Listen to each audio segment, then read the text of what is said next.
our Women's Initiative programs have been presented by renowned women who are well-known authors, speakers, and performers, women from famous families, and those who broke records and soared to new heights. However, I find the women who inspire me the most are those who I meet and speak with every day. Many of you in this room.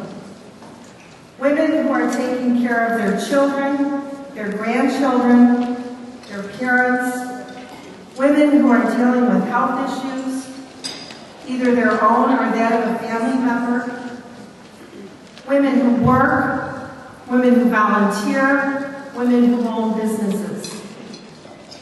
That is why I'm especially delighted to introduce you to this evening's Inspiration Makers, since they are women just like you, who bring joy and inspiration to their work and how they live their lives.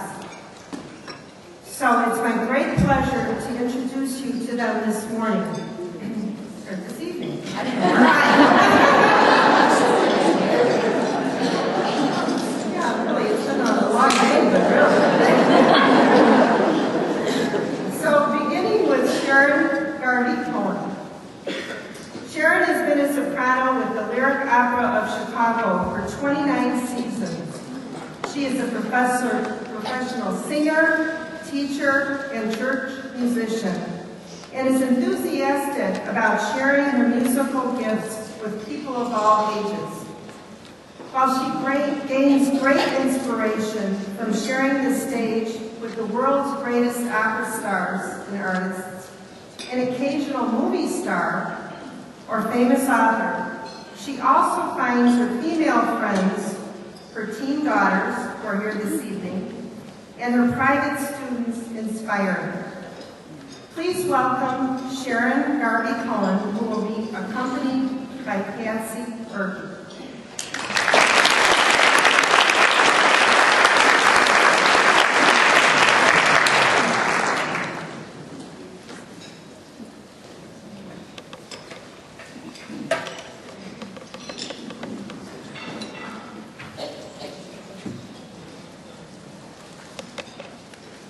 I know I'm here to sing, but I am going to speak for a couple minutes if you'll let me indulge myself here. Hi, I want to say a special thank you to Diane and Eileen and the Excavate for this opportunity to talk about my occupation in the arts. Singing in the Lyric Opera Chorus is a very interesting, exciting, and fun job. I've taken curtain calls with world-famous opera singers like Placido Domingo and Renee Fleming. Last year, the chorus got to take a bow with Anne Patchett, the author of the book Belcanto, after performing the world premiere of the opera by the same name, which will be on television. I'm not sure when, but it will be on TV. It will be on Channel 11, so look for that. One of my most exciting moments was taking a bow with the playwright, Arthur Miller. When Lyric performed the opera A View from the Bridge, he came to our performance and took a curtain call with us. And one day when I walked into the opera house, this confident, handsome man held out his hand to shake mine and he said, "Hi, I'm Billy." It was Billy Zane from the movie Titanic. He played the captain in Lyric's production of The Sound of Music. And I think it took me a second. I walked over to the elevator to go up to the dressing room and I went, "Oh, that was Billy Zane, the movie star." And it didn't even occur to me who that was. The flyer that I have given you says, "Find your voice." And I thought I might explain a little bit about what that means to me. About a year ago, I found myself a single mother taking care of everything without much help from my spouse. I'm between the relief of a relationship being over and my panic of what I was going to do. I decided I had to find my voice again. I had to speak up to take care of myself and my family. I threw myself into my music by practicing more, taking more voice lessons for myself, doing more auditions, and finding new students. I also found violin teaching and playing opportunities, professional ones. In the last year, I have walked through storms and climbed mountains to find my voice again. Did you know that your vocal cords are smaller than this dime? They are two small muscular bands that are shorter than this dime.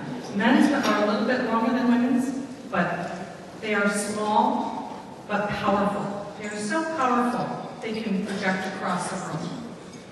Just as you stretch before exercising, you should warm up your voice before you talk or sing. Warming up your body and your voice keeps you and your voice flexible and healthy. I can show you how to do that and perhaps help you find your voice.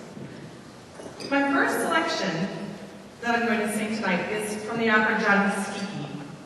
Opera plots are always a little convoluted, but I will explain it to you briefly. I think you'll recognize this aria, and I'd like to share the story and translation. Here's the scenario. Florence, Italy, the year 1299. A dead uncle, greedy relatives. One of the relatives is a young man in love with Loretta, who is the daughter of the clever Johnny Skiki. When the relatives realize that the dead uncle's fortune is going mostly to the friars, they ask Johnny Skiki to play the part of the dying uncle in order to change the will to the relatives' favor. At first he refuses because they have been such snobs to him. But when Loretta sings this aria about her love for the nephew, who might inherit some money, unable to refuse her, Johnny Skiki changes his mind, he changes the will, but mostly to his own favor. The translation is, "Oh, my dearest Papa, he makes me so happy. It is beautiful. I want to go to the Porta Rosa so that we can buy the ring. Yes, I want to go there, and if my loving him is in vain, I will go to the Ponte Vecchio to throw myself into the Arno. I am pining away in torment. Oh, God, I want to die. Papa, have pity." How could he refuse?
Thank you, Sharon.